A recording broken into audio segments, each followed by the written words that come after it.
Bom dia pessoal, eu sou o engenheiro civil Igor Neuberger e hoje eu estou aqui para fazer um vídeo um pouco diferente, né? Sair um pouco do cálculo, do teórico, para passar uma visão um pouco prática aqui para vocês. Estou aqui na vizinhança numa obra de estruturas pré-moldadas, certo?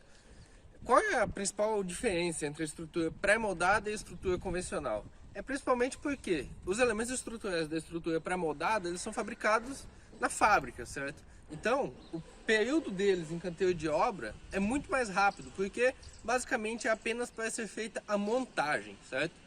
E justamente por conta dessa montagem é que o objeto de estudo que nós vamos falar hoje são os consolos. Os consolos, eles são os principais elementos para fazer a ligação das estruturas pré-moldadas. Quem não sabe o que é, isso é um consolo, certo? Ele é nada mais do que uma viga muito curta. Ele funciona como se fosse uma viguinha em balanço, só que como ela é muito curta, as hipóteses de cálculo desse elemento, elas são diferentes das hipóteses de uma viga. Mas quando eu vou utilizar isso, né? Quando eu vou utilizar essa técnica? Principalmente quando eu preciso que a minha construção ela seja rápida, certo? Porque os elementos já vêm prontos, eu só monto eles. Então, isso aqui, em questão de 10 dias, às vezes você consegue montar um barracão que vai servir para uma indústria. Então, uma mecânica, uma indústria, alguma coisa desse jeito, é muito típico ser feito com estruturas pré-moldadas, porque ela é muito mais rápida. Como ela é mais rápida, você gasta menos também com mão de obra e ela acaba sendo mais econômica. É economicamente mais viável também. Então, um cuidado, né, que tem que se ter só é a questão do transporte, porque você tem que levar em conta que esses elementos precisam ser transportados da fábrica até aqui. Mas se você está num centro urbano, num local onde é de fácil acesso, você conseguiria utilizar esse tipo de construção sem grandes problemas. No caso desta obra, já está sendo feita a montagem dos pilares, certo? Então nós já temos aqui pilares posicionados e também os pilares que estão aqui aguardando para serem montados. Uma coisa interessante que a gente tem que comentar é que esses pilares, como eles são elementos muito compridos, no momento da fabricação, eles são fabricados na horizontal. Mas em trabalho ele vai ser posicionado na vertical. E por isso nós podemos observar estas alças aqui, ó, que elas servem para quê? Para fazer a movimentação desses elementos, tanto na fábrica quanto no canteiro de obras.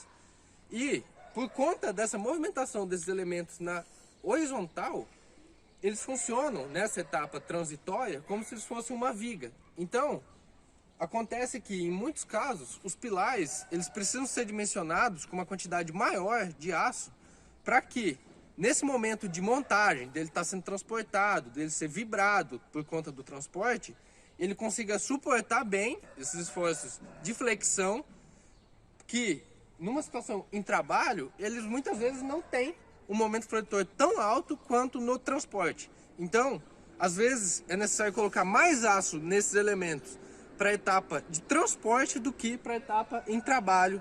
Aqui nós temos um elemento, um pilar, que ele já está na sua posição final.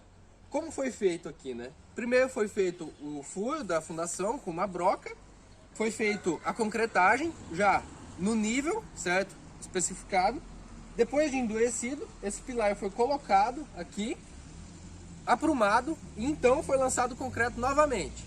Isso aqui é uma técnica um pouco menos específica, porque em geral nas estruturas pré-moldadas existe um elemento que se chama o cálice de fundação, que serviria como esse papel.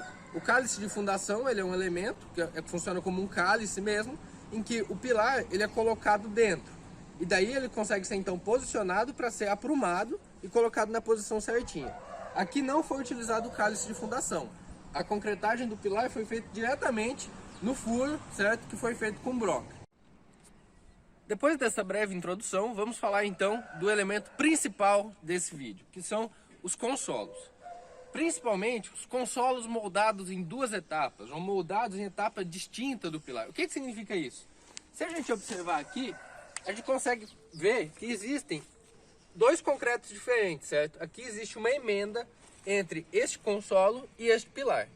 Por que é feito desta forma? O pilar ele é um elemento bem comprido, né? que ele é feito em forma.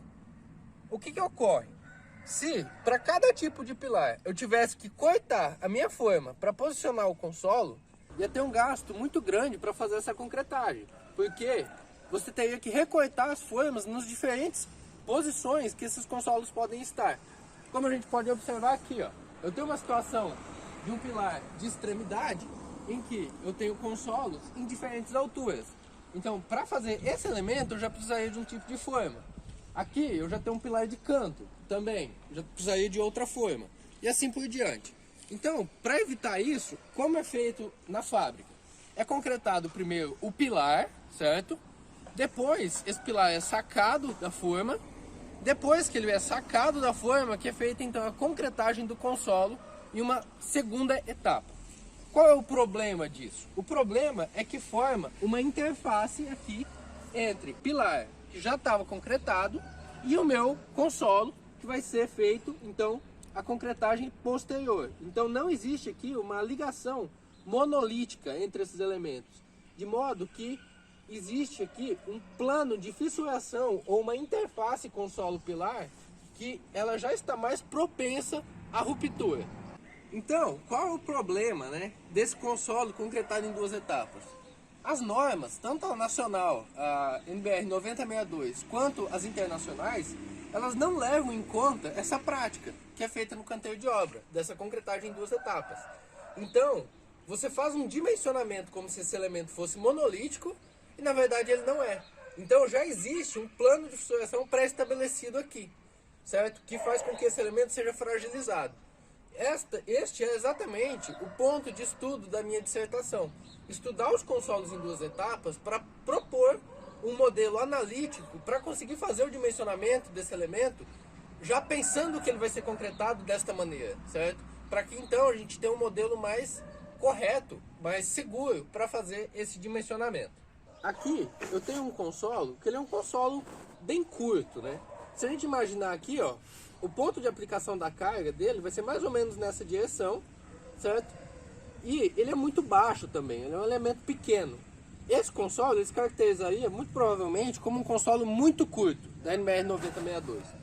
Então, isso estabelece que a ruína dele, pela norma, ela seria dada nessa interface aqui, ó, justamente por cisalhamento direto entre esse concreto e esse concreto, certo? Então existiria um plano de ruptura aqui. Existe também, né, o consolo curto, que então já passa a ser dimensionado por um modelo de biela itiante, certo? O que o modelo de biela itiante pressupõe? Ele pressupõe que quando essa carga ela é aplicada aqui, isso forma uma tendência de giro desse elemento nessa direção aqui. Então, da mesma forma como eu estou fazendo aqui com a mão, ele giraria dessa forma, por conta dessa força, certo? Que faz com que essas fibras aqui, elas fossem tracionadas e estas fibras fossem comprimidas. Como que nós fazemos então para resistir a esses esforços? Nessa parte de cima aqui é colocado um tirante, certo? Que é uma barra de aço que vem desde o pilar, tá aqui na parte superior. E nessa parte de baixo aqui, ele vai ser resistido pelo concreto, que forma então a biela de compressão, que é nada mais um nome que a gente dá para a área de concreto que vai pegar essa força de compressão que vai estar aplicada aqui e vai distribuir ela pelo pilar. Então ela forma uma biela inclinada aqui, mais ou menos no desenho que eu estou fazendo com a mão, para conseguir transferir essas cargas aqui para o meu pilar. Por isso é um modelo de biela e tirante, em que eu tenho um aço como tirante e o concreto como biela.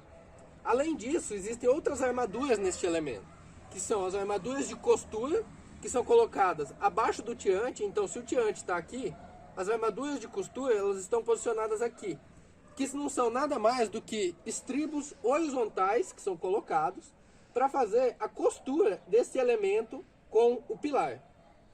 E por fim, existem também estribos verticais que são colocados aqui com o intuito de principalmente confinar o concreto da biela para que esse concreto fique mais resistente e fazer com que a ruptura desse consolo seja mais dúctil. O que isso significa?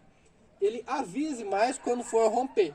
Então, ele não vai romper de súbito, pegou, caiu. ele vai se deformar.